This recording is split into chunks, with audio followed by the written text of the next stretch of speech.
Meu bom dia a você, amigo e amiga da Sensorial FM e do programa Casa de Mago Cigano. Estamos vivendo a terceira semana de novembro de 2015, Semana da Consciência Negra, em que em muitos espaços estão sendo tratados mais do que uma comemoração, até porque não vejo muito a se comemorar, e sim muita conscientização acerca de situações intolerantes em que estamos acompanhando a cada dia mais fortes e mais importantes dentre as comunidades que se sentem dominantes. O Dia Nacional da Consciência Negra tem como objetivo maior o de trazer uma reflexão profunda sobre em que tipo de sociedade queremos viver e projetar para os nossos filhos. Este dia foi criado para que as pessoas pensem sobre a inserção do negro na sociedade brasileira. E essa data, 20 de novembro, foi criada em coincidência com o dia da morte de Zumbi dos Palmares. Aqui no Brasil, o Dia Nacional da Consciência Negra, existem entidades que organizam palestras e eventos com atividades culturais e também para evitar o desenvolvimento do preconceito. As questões do negro no Brasil estão muito enraizadas na cultura do branco, com as suas comidas, com a sua música e tantas outras coisas. Mas hoje, me parece que neste dia poderemos nós refletir não só quanto à questão do negro. Sim, porque temos a intolerância religiosa como sendo uma força negativa e difícil de se combater.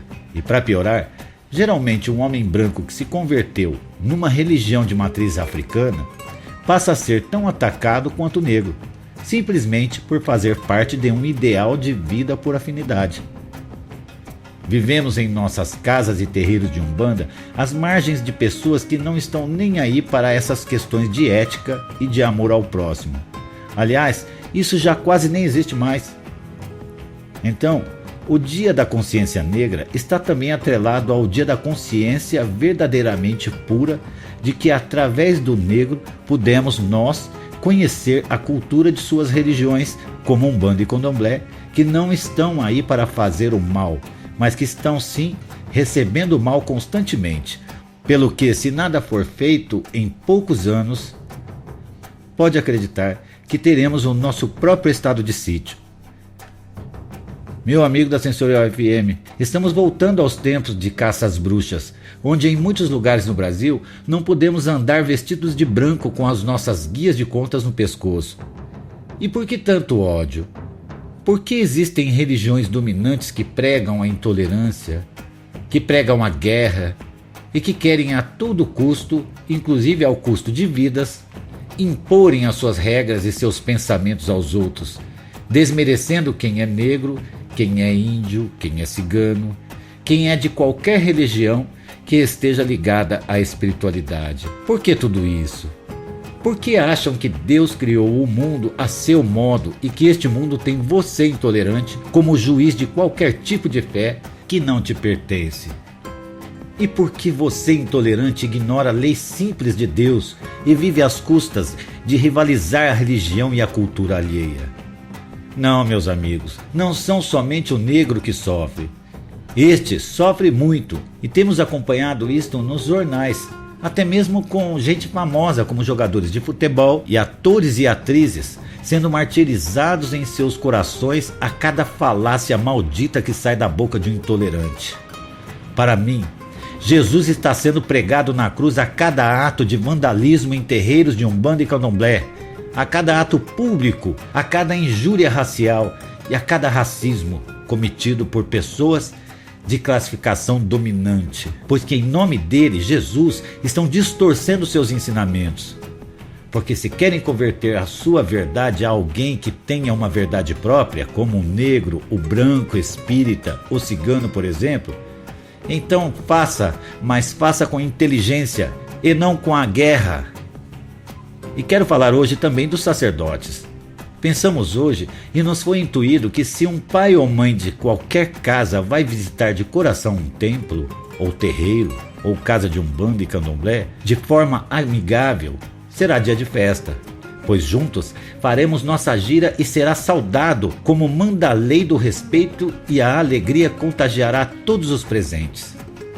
Quando o sacerdote de coração escuro procura ludibriar a espiritualidade, e já envolvido pelas brumas das trevas, decide então entrar em combate com a luz, saindo em busca de uma vítima e acreditando que todos são tolos quanto a este mesmo sacerdote. Portanto, o verdadeiro sacerdote é aquele que vive de sua religião e passa adiante seu conhecimento, sem esconder-se atrás de cortinas do medo. Respeitar os fundamentos de outras casas de Umbanda é premissa para ser ético como sacerdote, pois um dirigente que desfaz de outra casa não é ético consigo, tampouco com seus próprios guias espirituais. Muito simples isso.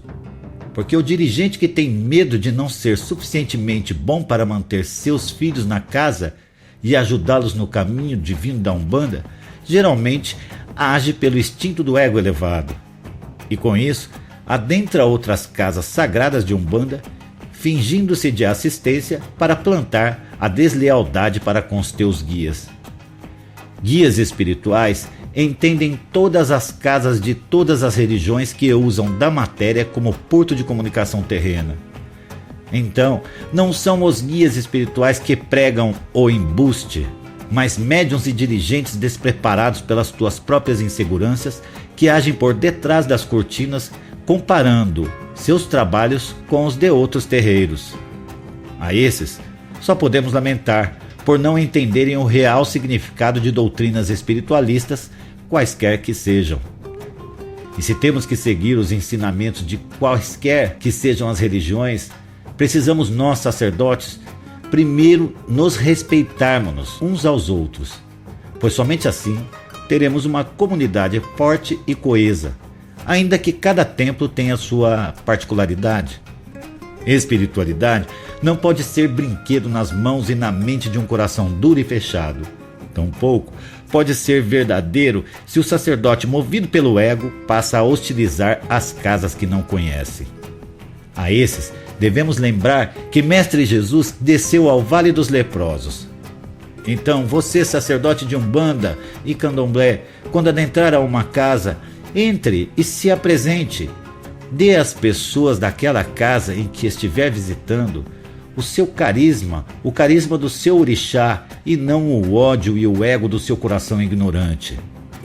Mostre a sua identidade espiritual e tenho certeza de que em qualquer lugar que você vá, será festa e você será respeitado, respeitando a casa espiritual alheia. Pois se é dando que se recebe, dê o respeito a você, ao seu orixá e aos orixás da casa a que adentrar. Bom, eu vou dar uma pausa e volto já.